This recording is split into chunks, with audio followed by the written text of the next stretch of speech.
Biden hatidi iwe moda mari ya Biden. Zvinofamba izvozvo. Hazvisabira. Ya, saka sitikuse ZANU-PF. Hatingati toramba chimhanya nemari yevanhu vasingatidi. Vane zuva ravangangoita zvavanganoita tikashazvo kuita. Saka tava neZIG, Zimbabwe Gold Currency yedu yatiri kusumudza. Munonzwa pa TV yedu pa ZIG yedu, ZIG 1, ZIG 2. Makazviona ka? Imari yedu iyoyo ndiyata kusumudza kuti in 2 years munomu.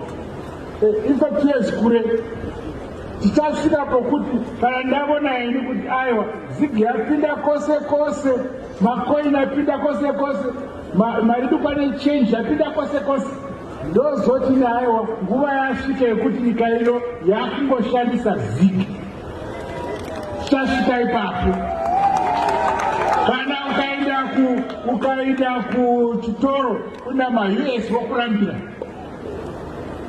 vatanga vavachipiwa ma-US dollars zvichapera. Munenge makupiwa ma-ZIG in 2 months time. Hapana US inenge yakupiwa pana, tenda yakupiwa ma-ZIG. Wazviona? Saka ndoyenyika yedu, ndo zvatiri kusumudzira. Hatingarambi titi munhu asingatidi ndokwatinomhanyira kwadzora kwamatumbu. Tikazomhanyira bodo saatidaro. So inyaya yekuti tiri kuvaka mari yedu.